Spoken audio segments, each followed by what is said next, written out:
अमेरिकी राष्ट्रपति Donald Trump की टैरिफ नीति भारत और अमेरिका के बीच की रणनीतिक दोस्ती को कमजोर कर रही है, लेकिन सबसे ज्यादा चिंता का कारण अमेरिका का पाकिस्तान के साथ बढ़ता रिश्ता है। अब सवाल यह है कि क्या भारत और अमेरिका की दोस्ती इस संकट से उबर पाएगी? नमस्कार, आप देख रहे हैं न्यूज नेशन और मैं हूं आपके साथ मोंटा मलिक। स्वागत है आपका हमारी इस खास पेशकश खबरें दुनिया की में। भारत और अमेरिका के बीच रणनीतिक दोस्ती जो एक दशक पहले चीन के बढ़ते दबदबे के डर, आपसी भरोसे और व्यापार के मौकों से शुरू हुई थी, अब खतरे में नजर आ रही है। अमेरिकी राष्ट्रपति डोनाल्ड ट्रंप की नई टैरिफ नीति और पाकिस्तान के साथ नजदीकियां इस दोस्ती को कमजोर कर रही है। भारत को कभी अमेरिका का मेजर डिफेंस पार्टनर कहा जाता था। अब दोनों देशों के बीच 20 अरब डॉलर से ज्यादा के हथियार की खरीद हो चुकी है, लेकिन अब ट्रंप के तीखे बयान और नीतियां इस रिश्ते पर बड़े सवाल खड़ा कर रही है। ट्रंप का टैरिफ हमला। ट्रंप ने भारत पर 25% अतिरिक्त टैरिफ थोप दिया है, जिससे भारत उन देशों में शामिल हो गया है जिन पर अमेरिका ने 50% टैरिफ लगाया है। ट्रंप का कहना है कि ये टैरिफ भारत के रूसी तेल खरीदने की वजह से उस पर लगाया गया है। भारत का जवाब और अमेरिका का दोहरा रवैया। भारत ने कड़ा बयान जारी कर कहा था कि रूसी तेल खरीदना राष्ट्रीय जरूरत है और भारत ने अमेरिका के दोहरे रवैये पर भी सवाल उठाया, क्योंकि अमेरिका समेत कई पश्चिमी देश रूस से टाइटेनियम, यूरेनियम, पैलेडियम और उर्वरक खरीद रहे हैं।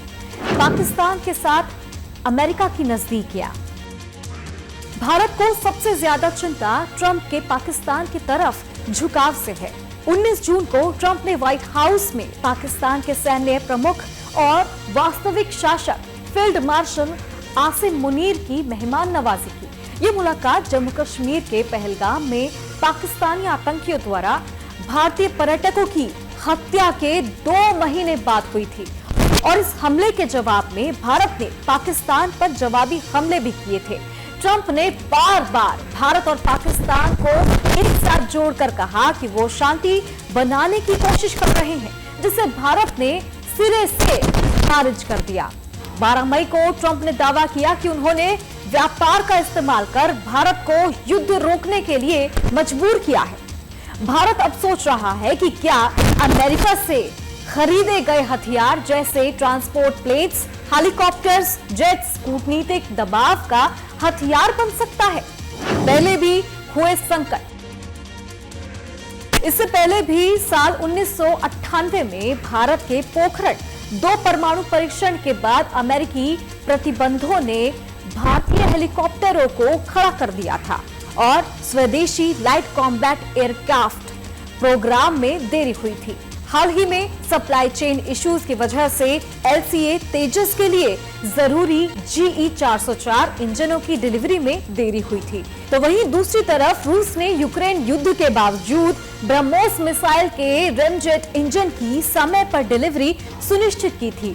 7 और 10 मई को भारत ने ऑपरेशन सिंदूर में ब्रह्मोस मिसाइल से पाकिस्तानी आतंकी कैंप्स और एयरबेस को तबाह कर दिया था। भारत अमेरिका रिश्तों की शुरुआत। भारत और अमेरिका के रिश्ते 2020 में तब मजबूत हुए जब तत्कालीन अमेरिकी राष्ट्रपति बिल क्लिंटन ने भारत का दौरा किया। ये 20 साल में किसी अमेरिकी राष्ट्रपति का पहला दौरा था। 2008 का Bharat America civil nuclear deal एक बड़ा कदम था, जिसने भारत के परमाणु हथियारों को स्वीकार किया और स्पेस डिफेंस न्यूक्लियर प्रोग्राम्स के लिए तकनीक का रास्ता खोला। अब भारत क्या करेगा, ये आपको विस्तार से समझा देते हैं। टैरिफ भारत अमेरिका के रिश्तों में लंबे समय तक खतरा नहीं बनेगा, क्योंकि साल 2018 में भारत ने रूस से S-400 मिसाइल सिस्टम खरीदकर अमेरिकी प्रतिबंधों को टाल दिया था। 2025 में भारत अमेरिका से डील करने के लिए रूसी तेल की जगह अमेरिका से तेल खरीद सकता है और साथ ही एयर इंडिया और अकासा के 60 अरब डॉलर के बोइंग जेट ऑर्डर और F-35 fighter jet P-81 Poseidon जैसे हथियारों की खरीद का लालच दे सकता है। हाल ही में अमेरिका ने यूरोपीय यूनियन पर टैरिफ 30% से घटाकर 15% और यूके पर 25% से 10% किया। दक्षिण कोरिया ने 350 अरब डॉलर के निवेश और अमेरिकी ऊर्जा आयात के वादे के साथ टैरिफ 25% से 15% करवाया। भविष्य की चुनौतियां इससे क्या होगी, ये भी आप समझ लीजिए।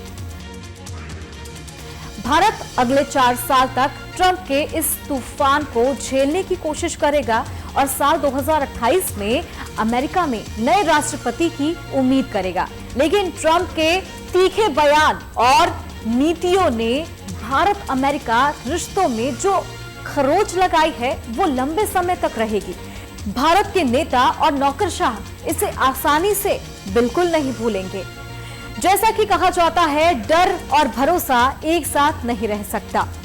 इस खबर में फिलहाल के लिए इतना ही। देश और दुनिया की तमाम खबरों के लिए देखते रहिए न्यूज़ नेशन और मुझे दीजिए इजाजत। नमस्कार।